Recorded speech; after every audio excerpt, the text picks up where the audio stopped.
Y'all, what's up? How y'all doing? Hope y'all doing good. I wanted to talk to y'all about the difference between an energy vampire and actually somebody that is depressed.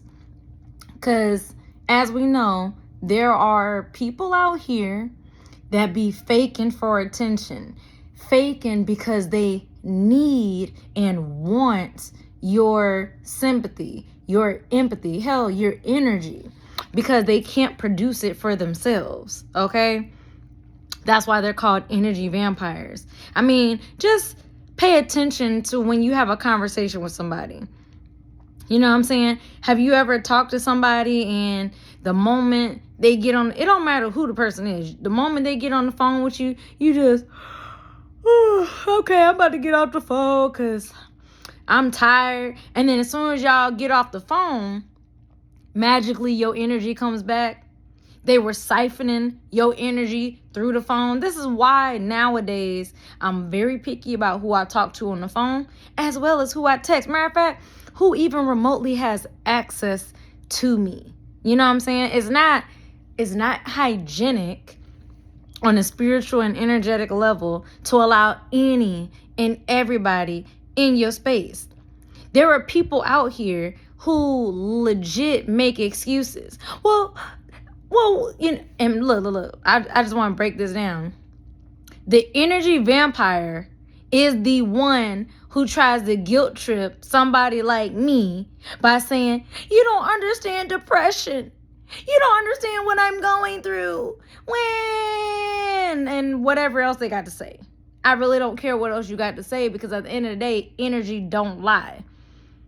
Obviously, I don't feel comfortable talking to you. Like, you guys, according to the story, Robin Williams, right? Apparently he was suffering from depression, but he's a comedian. Nobody would ever guess that man would have committed suicide. That is how these things work. People who are depressed, they hide it. They still smile, they still laugh, but behind closed doors and in the privacy when they are alone, that is when their depression comes out, when they are alone. They don't show it to other people. You know what I'm saying? Now, the people who come out and say, I'm depressed, I'm sad, I get Joker vibes from them. And don't get me wrong, I like the Joker, like as far as Batman goes, but you know, come on. I mean, it was actually pretty sad. If y'all ever seen the Joker movie, how this man is mentally ill. He has mental health problems. He went to get medicine, had meds. He had uncontrollable laughter or whatever. And it was actually pretty sad to see how this man was mentally struggling, right? And then how everybody was just writing him off, ignoring him. But then when he became the villain, I was like, well, I kind of don't blame him, because people are dicks, you know? But nonetheless, I'm just saying, like, people who come to you and say, I'm sad, I'm depressed. Most people don't want to be Debbie Downers and negative Nancy's, okay?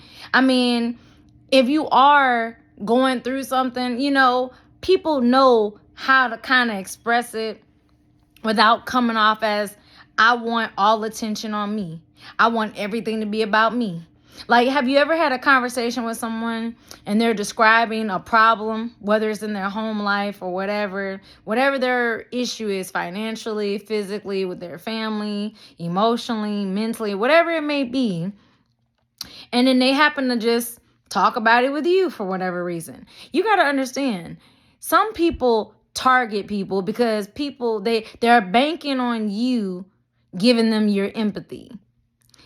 There are predators out here who, if they see that you are an empathetic person, they will seek to hunt you, okay? Meaning they will seek to try to get close to you for ulterior motive reasons, such as to drain your energy, to try to find out your secrets, you know, thinking that they could like blackmail you or, you know, spread your business around the world, you know, type deal. You know, people are just gonna move how they gonna move, and you just need to figure out how they gonna move, because until they have proven themselves with time and consistency that they are loyal and they are trustworthy. See, my thing is this: when a person comes up to me and they're trying to be like, well, I'm trustworthy, they are not trustworthy. Why are you trying to convince me that you're trustworthy? Why are you trying to rush my vetting system? Why are you trying to rush and get past time? Time will reveal all things. There's no need for us to rush this developing friendship, this developing associateship, because just as quickly as you went from a stranger to, hi, my name is Billy Bob, and hey, my name is such and such, as an introduction, you are now acquaintances. Okay? There's levels to every part of life. Just as quickly as you can become an acquaintance, you can become a stranger once again. And people be tripped out by it. You can't ignore me. Watch me give you the Antarctica shoulder like your butt didn't even exist. Okay? People be getting beside themselves. If they don't live in your household, they not your spouse. They don't, cook for you. They don't buy you food. They don't, what I'm saying? They are not necessary for your survival. Not to say that they're necessary for your survival like that, because you and God, always. Number 2, God, you. Everybody else beneath you, right? On a pyramid for you. God should be first. Notice I said should, because we know that there's fake Christians out there that try to say, oh, God is good, and yeah, the Lord. Remember, manipulators are out there using God, the Lord, when their God and Lord is Satan. Okay? Don't forget that. Don't sit there and just...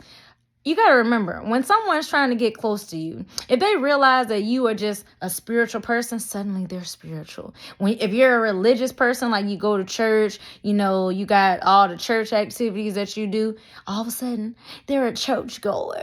They're just holier than thou, playing the tambourine and everything, right?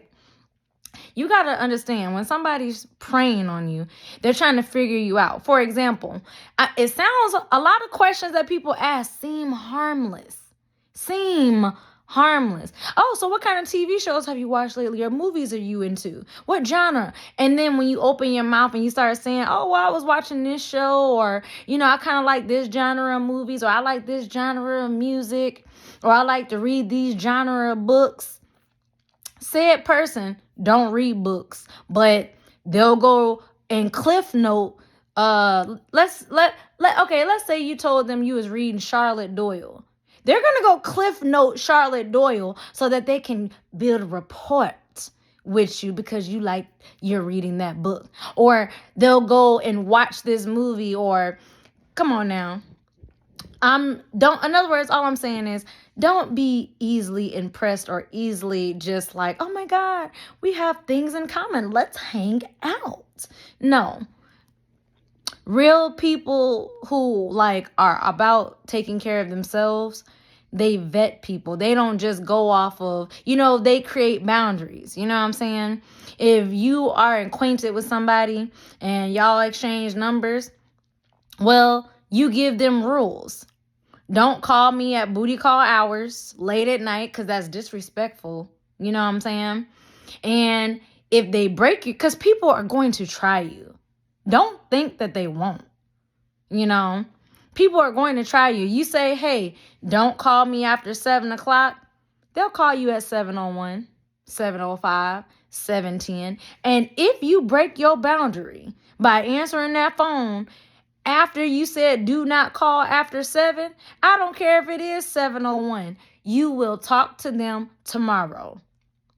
You gotta show people, you could tell them, and one or two things, they might play oh, I forgot, my bad, I'm sorry. But you'll see if it's a pattern of behavior, because they'll consistently call you after 7 p.m.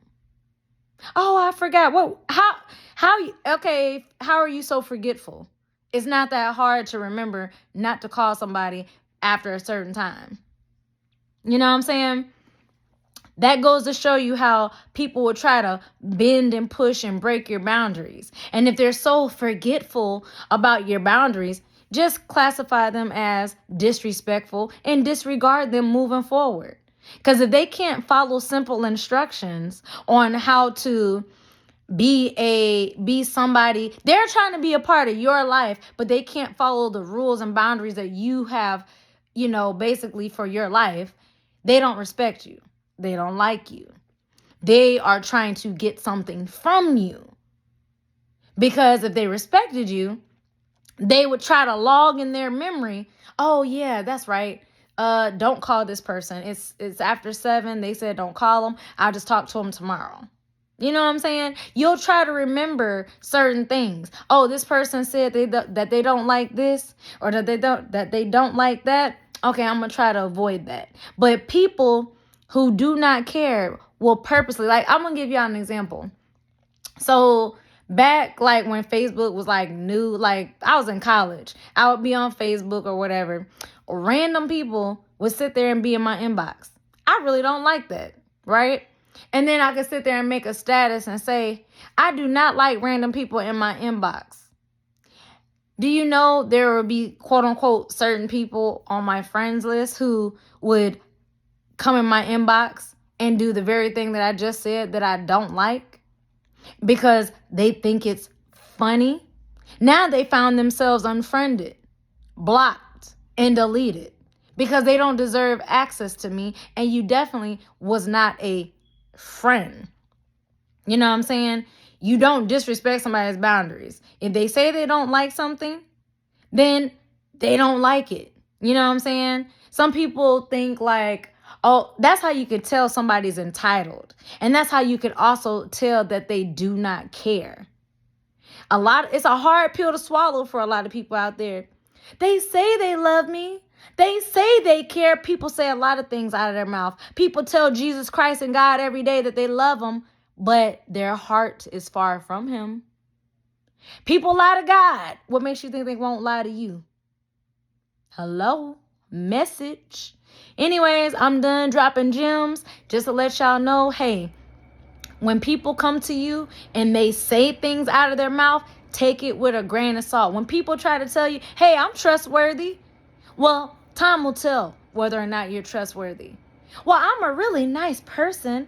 Well, I told y'all in a previous video, nice is overrated because nice gets you used, abused, and taken advantage of. You can be kind and be stern. You can be kind and loving, but not foolish and naive. Okay? They don't go hand in hand. These predators, they will take your kindness for weakness. They will take your empathy and your sympathy and think that you are pathetic because you embody something that they can't. And they hate you for your sympathy and empathy and your loving, kind nature because they are the opposite. Anyways, y'all, I'm just dropping gems, but don't let these people that come to you, I'm depressed, I'm sad, I'm struggling. We all have struggles. We all, feel some type of way here and there. But these people do not want solutions. A person comes to you talking about they're sad, they're depressed, and you give them a solution, or you tell them, hey, well, you can go to this, this place and get help and this and this and that. They never do, y'all. That's because they never wanted help. They just wanted your energy, your attention, your validation. That is somebody that you don't need in your space. But let them tell it. Aren't you being a little harsh? No, the truth is only harsh to people who deny it, okay? If you are accepting of the truth, you won't be taken aback and appalled and shocked and, offended, The truth does not want to be heard by devils. And who rules the world right now? A bunch of devils. So, but let them tell it, I'm a devil. You know what I'm saying? I was just thinking about last summer when people were like, you're, I'm just like, well, if I'm so demonic and I'm so evil and I'm so this, honey, why you in my comments? Why you on my channel? Why you following and lurking for? Goodbye. See ya. Sayonara. They be acting like, oh, well, I'm not going to watch. Well, don't. I mean, what does it mean to me? People be getting offended about the simplest things that just don't make sense. But anyways, y'all, know the difference between an energy vampire and somebody that is depressed. They're not the same people. A depressed person is not going to be seeking attention. They're not going to sit there and be like, I'm depressed. No, that is someone that wants your attention. Because if they were so depressed where they felt the need to tell you, but they won't go get help, make that make sense. You know what I'm saying? I'm not going to sit there and tell someone that I'm angry, and then when they try to calm me down, I get more angry. Like, make it make sense. You know what I'm saying? Obviously, you're communicating these words for a reason, but then when you give a solution to the problem, they don't want to take it. That's because they don't want help. That is somebody that you should keep your distance from, because they don't want a resolution, a solution to the problem. They just want to complain. They just are attention seeking. They just want your energy. They just want your time. And you just don't got time for nonsense. Especially if they come to you complaining. I told y'all, people are consistent. Consistent liars, consistent complainers, consistently broke, consistently mad. Whatever they are consistently, you have to now determine, do you consistently want that energy around you? Anyways, peace, positive energy always creates elevation, y'all. Bye.